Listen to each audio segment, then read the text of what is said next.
So guys BSc limited अक्टूबर और नवंबर के महीने में स्टॉक ने काफी स्ट्रॉन्ग रिटर्न दिए हैं, लेकिन अब 2950 जैसा आप लोगों को इस वीक देखने को मिला भी 2950 एक स्ट्रॉन्ग रेस्ट्रिक्शन पॉइंट है।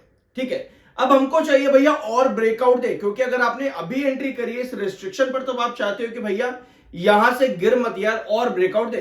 तो हमें इसके लिए चार्ट को समझना होगा। अगर आपने पिछले वीडियो देखे हैं इस वीक के या फिर पिछले एक महीने के भी, तो आपको सब चीजें काफी हद तक क्लियर होंगी यहां पर कि स्टॉक की ट्रेजेक्ट्री क्या है और लॉन्ग टर्म ट्रेजेक्ट्री में क्या परफॉर्मेंस मिल सकता है आने वाले एक महीने के अंदर। और लेकिन अगर आपने पहली बार विजिट किया है, ध्यान से सुनना, I am NISM certified, subscribe जरूर कर देना। शुरू करते हैं आपकी कुछ अपडेट से, फिर बाद में चार्ट पर आते हैं। म्यूचुअल फंड अक्टूबर का डाटा अभी तक मैंने आप लोगों के साथ डिस्कस नहीं किया था, तो एक बार इसको यहां पर देख लेते हैं। 103 म्यूचुअल फंड्स ने बाइंग करी है बीएससी में अक्टूबर के महीने में, और 46 म्यूचुअल फंड्स ने सेलिंग करी है। टोटल जो चेंज आया है वो देख लो एक बार यहां पर 53,35,337 नेट चेंज है अक्टूबर के महीने में म्यूचुअल फंड्स की तरफ से। एक बार एंट्रीज भी देख लेते हैं, जो नई एंट्री है या पर जो एग्जिट हुई है। सो अक्टूबर में कोटक आर्बिट्रेज फंड 202% इन्होंने बाय किया है, यानी कि ऐड किया है बीएससी लिमिटेड में। क्वांटिटीज कितनी है? 24,73,875 क्वांटिटीज इन्होंने ऐड करी है।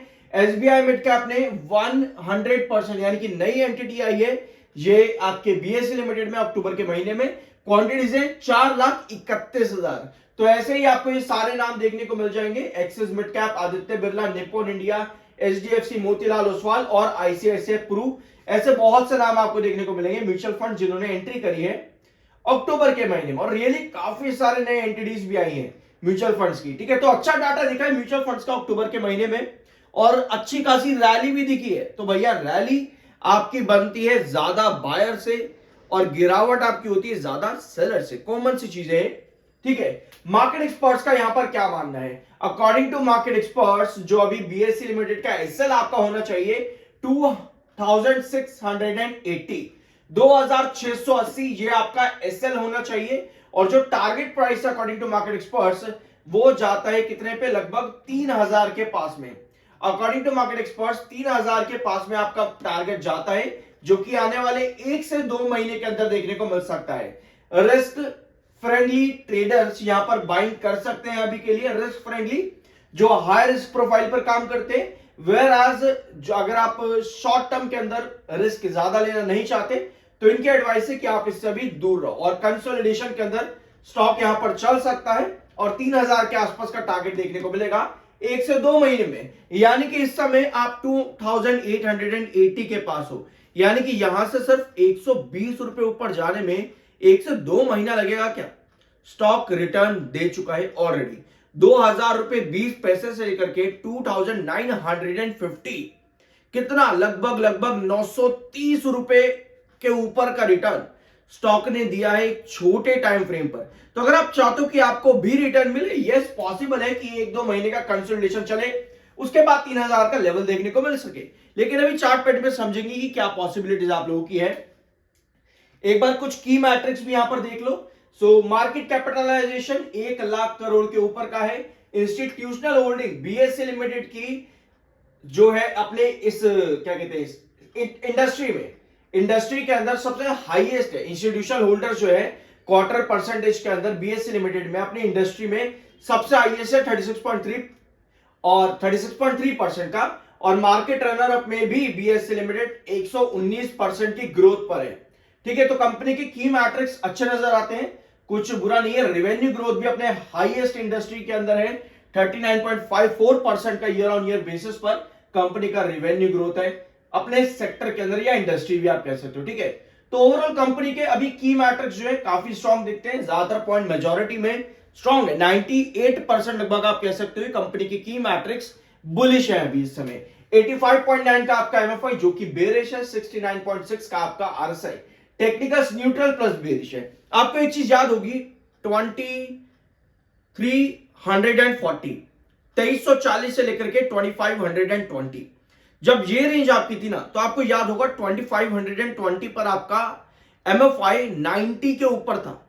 ठीक है, और 2520 से लेकर के 2470 के बीच में जब कंसोलिडेशन आप लोगों का चला, तब आपके टेक्निकल्स काफी हद तक करेक्ट हो गए थे। मतलब कि 80s के ऊपर का टेक्निकल, लगभग 90s के आसपास का टेक्निकल आपका गिर गया था 60s और 50s के बीच में एक कंसोलिडेशन रेंज के अंदर।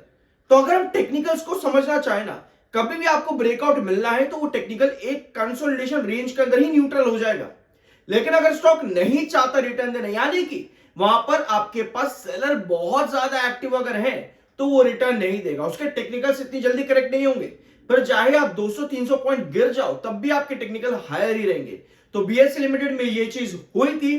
2520 से 2470 के बीच में कंसोलिडेशन जोन देते ही 80s के ऊपर का टेक्निकल, लगभग 90s के पास का, वो 50s के जोन पर आया था, जिसकी वजह से आपको पिछले हफ्ते यानी कि इसी हफ्ते ये रैली देखने को मिली है 2960 की। अगर आप सही तरीके से देखते हो चैनल पर वीडियोस को, तो आपको ये पॉइंट बहुत अच्छे से याद होगा। मैंने आप लोगों के साथ तब भी डिस्कस किया था जब ये हो रहा था। चार्ट पे आने से पहले मैं आप लोगों के साथ एक पॉइंट डिस्कस और करना चाहता हूं।